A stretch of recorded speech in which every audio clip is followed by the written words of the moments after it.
আসসালামু আলাইকুম রহমতুল্লাহ বারাকাত। সবাইকে বিজয় শুভেচ্ছা। আমি শুকরিয়া জ্ঞাপন করছি মহান আল্লাহ তাআলার কাছে, যিনি আমাদেরকে এই সৌভাগ্য দিয়েছেন যে স্বাধীনতা দেখার। বাংলাদেশ আজ মুক্ত, ইনশাআল্লাহ সারা জীবন মুক্ত থাকুক সেই দোয়াই করি। আর সাথে যারা শহীদ হয়েছেন, যারা রক্ত দিয়েছেন, যারা ইনজুর্ড হয়েছেন, সবার প্রতি আমি আমার কৃতজ্ঞতা প্রকাশ করছি। আমি মহান আল্লাহর কাছে দোয়া রাখছি যারা শহীদ হয়েছেন সবাইকে যেন আল্লাহ জান্নাতুল ফেরদাউস নসিব করেন। যারা ইনজুর্ড হয়েছেন, আহত হয়েছেন, আল্লাহ যেন সবাইকে সুস্থ করেন খুব দ্রুত।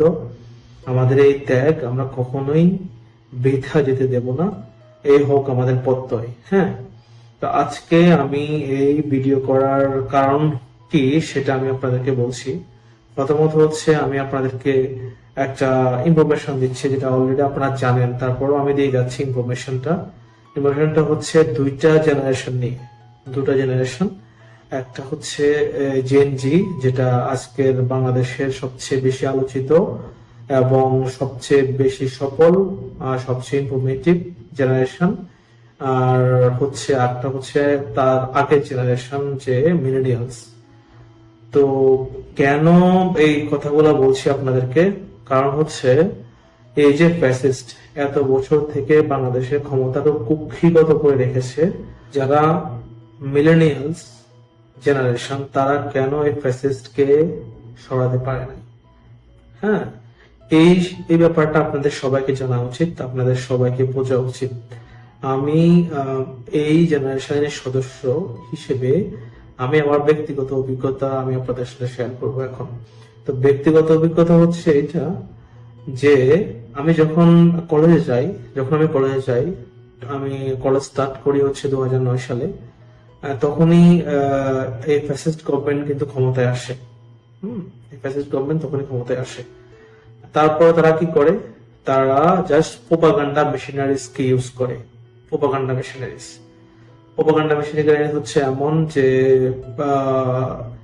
যারা বিরোধী পার্টি, যেমন ওই সময় সবচেয়ে বড় বিরোধী দল ছিল এবং আজ পর্যন্ত আছে, বা প্রধানতম দল, বা আপনি যদি বলেন যে পপুলার দল, যাই বলতে পারেন আপনার ভাষায়, বিএনপির কথাই বলছি। তখন ছিল তারা মেন অপোজিশনে, সাথে ছিল জামাত।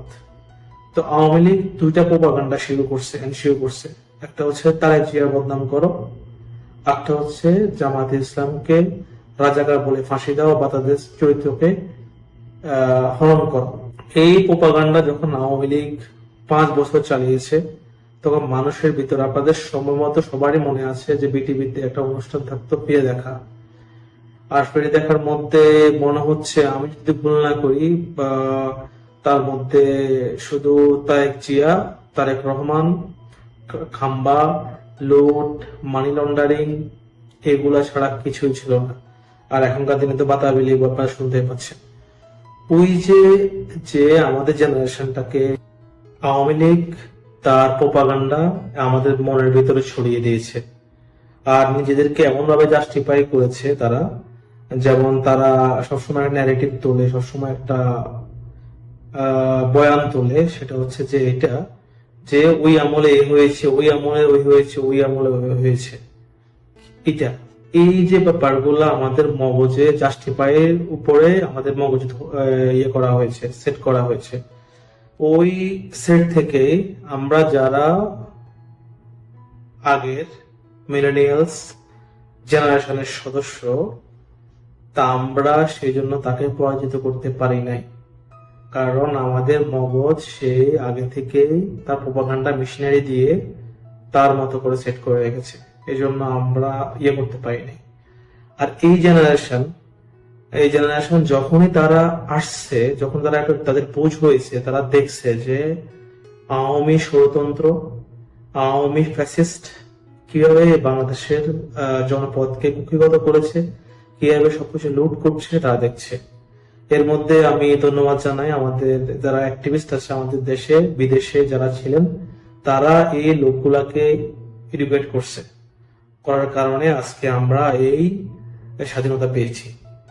তো আমি আবার ধন্যবাদ জানাই এই জেনারেশনকে যে বাংলাদেশকে মুক্ত করার জন্য এই ফ্যাসিস্ট থেকে।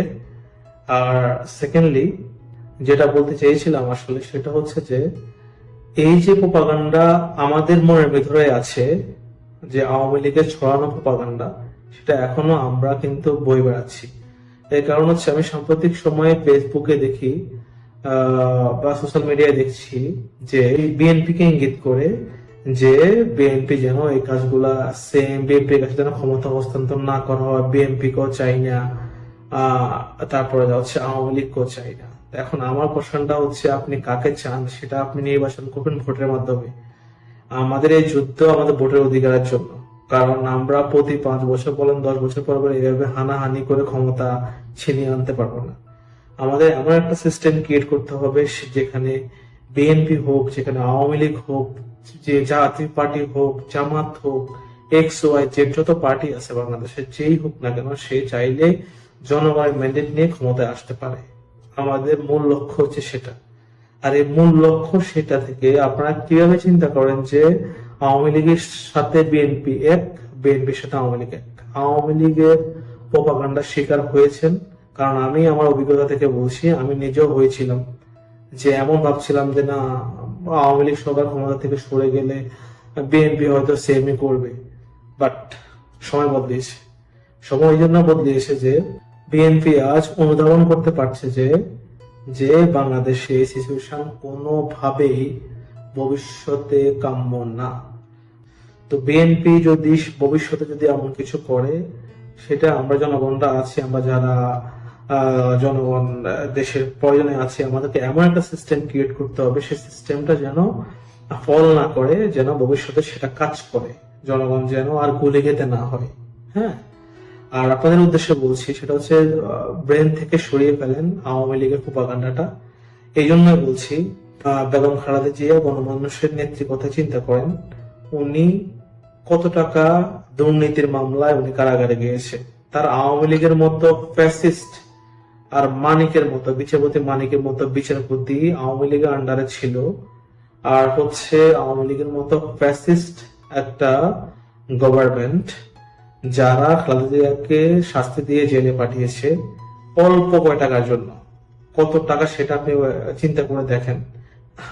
শেখ হাসিনা কিছুদিন আগে বলেছেন তার ফি অনেক 400 কোটি টাকা মারছে, তার ফি হবে। আপনি চিন্তা করেন তো খালেদা জিয়া কত কোটি টাকার মামলায় সে তার জন্য ছিল। তো আপনি এভাবে জাস্টিফাই করতে পারেন যে প্রোপাগান্ডা শিকার হয়েছেন আপনারা। আমি আপনাদেরকে লিঙ্কে অধ্যাপক আসিফ নজরুলের স্যারের ওনার একটা বক্তব্য আমি দিব। কিছুদিন আগে উনি বক্তব্যটা দিয়েছে বিএনপির এক সেমিনারে। তো আমি ওই বক্তব্যের লিঙ্কটা আমি ডিসক্রিপশনে দিয়ে দেবো, তো আপনারা সেটা পড়ে শুনবেন, শুনলে আপনারা বুঝতে পারবেন।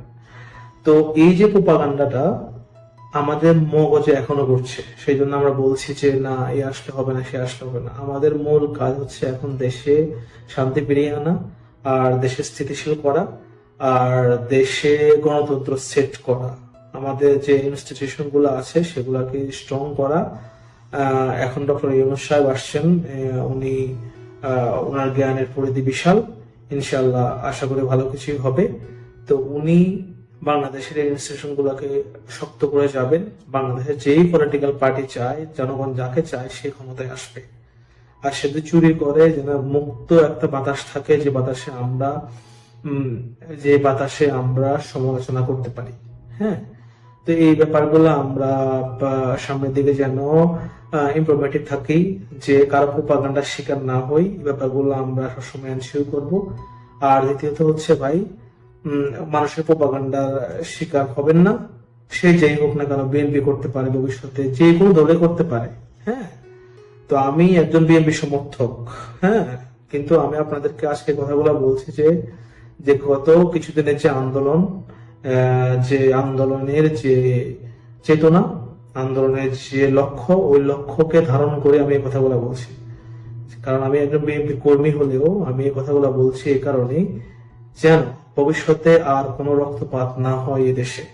এদেশের জনগণ যাকে ভোট দিয়ে নির্বাচিত করবে সেই এদেশে ক্ষমতায় আসবে। আর যারা গত কয়েক বছরে বাংলাদেশের মানুষের প্রতি অত্যাচার করেছে, অবিচার করেছে, তাদের শাস্তি অবশ্যই হবে, এবং সেটা আইনানুযায়ী হবে। কেউ আইন নিজের হাতে তুলে নেবেন না। তো আমি আপনাদের সবাইকে বলছি, এই জন্য সবাইকে আমি আপনাদের সবাইকে অনুরোধ করছি, মানুষের প্রোপাগান্ডা থেকে সরে আসুন। চিন্তা করুন একটা জিনিস, খুব ব্রেনের ঢুকান, সেটা হচ্ছে বেগম খালেদা জিয়া চাইলে এই আওয়ামী লীগ ফ্যাসিস্টের সাথে সংলাপ করে বলেন, ফ্যাসিস্টের সাথে কথা বলে পারেন 100 আসন নিয়ে, 80 আসন নিয়ে সে রওশন এরশাদ বা এই জাতীয় পার্টির হুসাইন মোহাম্মদ এরশাদের মতো করে ক্ষমতা বাগাবাগি করে খেতে পারতেন। আর এই বাগাবাগি ক্ষমতায় শুধুমাত্র জনগণের লোকসান হতো, কিন্তু উনি সেটা করেন নাই। উনি এক পায়ে দাঁড়ানো ছিলেন, কারণ উনি গণতন্ত্রের জন্য কাজ করেন এবং উনার আপসীন নেত্রী উনি, এবং উনি গণতন্ত্রের জন্য এই বয়সে জেল খেটেছেন, কষ্ট করেছেন। আর আপনারা আজকে কথা বলছেন যে দুর্নীতির কথা, আপনারা আজকে কথা বলছেন যে এই কথা সে কথা। গত 16-17 বছরে বিএনপি যে পরিমাণ ত্যাগ স্বীকার করেছে, বিএনপি হয়তো সফল হয় নাই আন্দোলনে, আওয়ামী লীগকে হটাতে পারে না, এবার বিএনপি যে পরিমাণ ত্যাগ স্বীকার করেছে বাংলাদেশের ইতিহাসে অন্য কোনো দল করছে কিনা সেটার ইতিহাস বলে না। তো আপনারা সেই ব্যাপারটাকে আপনাকে দেখতে হবে, কারণ চাইলেই বিএনপি কিন্তু বাগবাটোয়ার রাজনীতি করে আওয়ামী লীগের সাথে মিলে এই ফ্যাসিস্টকে এগিয়ে যেতে পারত। বিএনপি স্টান করছে দেখে জনগণ বিএনপি পক্ষে আসছে, বিপক্ষে গেছে, জনগণ সতর্ক হয়েছে, জনগণ তাকে জানছে। আর বাংলাদেশে যারা অ্যাক্টিভিস্ট আছে তারা প্রতিনিয়তই বাংলাদেশের মানুষকে এডুকেট করছে। তো এটা একদিনে হয় না, এটা বছর পর বছর মানুষের দিল থেকে যে প্রোপাগান্ডা ছিল ওইগুলা তুলে তারপরে গিয়ে আজকে এই পরিস্থিতির সৃষ্টি হয়েছে। তো আমি আশা করবো আপনাদের সবাইকে, আপনারা অ্যাক্টিভ থাকবেন যেন বাংলাদেশের গণতন্ত্র যেন কখনো ভণ্ডুল না হয়। এই ভবিষ্যতে বাংলাদেশ যেন সঠিক পথে থাকে, আর আমাদের ভোটের শক্তি যেন প্রত্যেক নেতাকে আমাদের কাছে নিয়ে আসে যে আমাদের ভোট লাগবে, আমাদের ভোট তার দরকার, সে আমাদের জন্য কাজ করবে, তখন তাকে ভোট মিলবে। কোনো মানুষ, আমি অনুরোধ করবো, কোনো মানুষ দলবন্ধ হবেন না। মিথ্যেকে মিথ্যে বলবেন, সত্যকে সত্য বলবেন।